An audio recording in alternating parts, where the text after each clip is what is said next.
The emergence of a 28-nanometer immersion DUV lithography machine is reshaping the power landscape of the global semiconductor industry. In the first half of 2025, Shanghai Microelectronics Equipment Group, SMEE, officially delivered its first batch of SSA 800-10W equipment to SMIC. Test data showed a wafer processing speed of 150 wafers per hour and a yield exceeding 85%. This figure plunged the ASML board of directors across the Pacific into a long silence. Meanwhile, the Dutch government initiated new regulations 6 months ahead of schedule, adjusting DUV export restrictions from 7 nanometers to 14 nanometers. The U.S. House Select Committee on China swiftly released a report accusing ASML of having a loophole in its sales to China, and executives from Samsung and SK Hynix held an emergency meeting in Seoul to discuss how to deal with the market share impact brought about by China's technological advancements.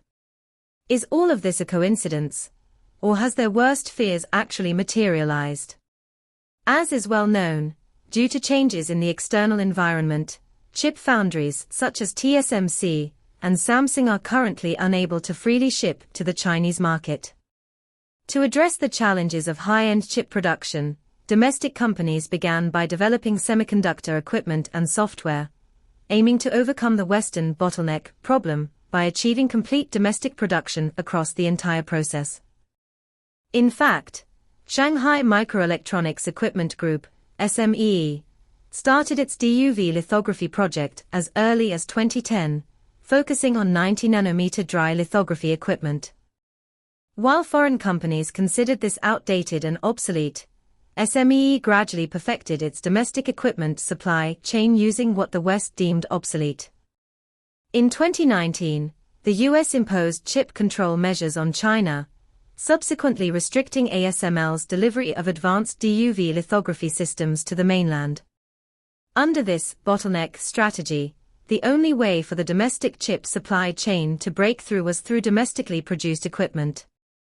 SMEE started with 90-nanometer dry lithography equipment and launched the SSA 600 series in 2023, capable of stably producing 90-nanometer chips for use in low to mid-range applications, such as power management and RF chips. This process, though seemingly slow, was meticulously executed at every step, using an argon fluoride laser with a wavelength of 193 nanometers as the light source. The team spent several years optimizing the lens and vibration control system to prevent pattern shift. By 2024, industry news was rampant. SMEE's 28-nanometer immersion DUV machine had entered the testing phase, achieving a resolution of 28 nanometers and a stacking accuracy controlled within 8 nanometers.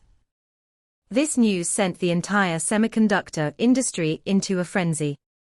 According to media reports, the first batch of SSA 800-10W machines from Shanghai Microelectronics was officially delivered to SMIC.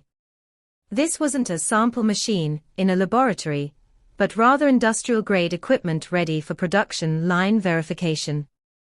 Test data showed a wafer processing speed of approximately 150 wafers per hour, with an initial yield of over 70%, which could reach 85% after adjustments. This meant that domestically produced DUV lithography machines had crossed the threshold from usable to highly usable. While still far from perfect, they possessed the foundation for large-scale application. Following the good news from Shanghai Microelectronics, SMIC, Semiconductor Manufacturing International Corporation, announced another piece of good news. SMIC announced a partnership with another domestic semiconductor equipment giant, Uliad Systems. This Shanghai-based company announced a breakthrough in 28 nanometers DUV lithography machines in September 2025. Their machine is comparable to ASML's NXT 2000i, but is 1/3 smaller and has slightly better light source stability. This news signifies that domestic wafer fabs have multiple domestic alternative technology routes in the field of lithography equipment, effectively reducing their dependence on equipment from foreign companies like ASML. In 2025, a new production line was built in Zhongjiang Science City, assembling 10 machines. SMIC participated in the optimization, solving the problem of immersion solution bubbles, and adding a degassing device to reduce the defect rate to 0.1%. These seemingly minor technical details actually determine the yield and stability of the entire production line. Nenda Optoelectronics RF photoresist has been certified by multiple customers and has generated tens of millions of yuan in revenue.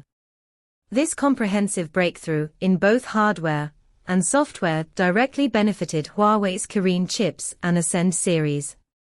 The domestic chip foundry industry chain finally had its own localization solution. The situation that worried the US, Japan, and the Netherlands has emerged. Meanwhile, the situation that worried the US, Japan, and the Netherlands has also emerged. The breakthrough in domestically produced lithography equipment has plunged the so-called chip alliance, formed by these countries, into unprecedented anxiety. To prevent the Netherlands and Japan from delivering advanced semiconductor equipment to Chinese companies, the US has not only repeatedly pressured the two countries, but also demanded that their companies invest in and build factories in the US. This approach has sparked considerable controversy globally. An executive at ASML in the Netherlands even stated bluntly that the West's containment measures against China would only backfire, forcing China to resolve its advanced semiconductor equipment supply issues as soon as possible.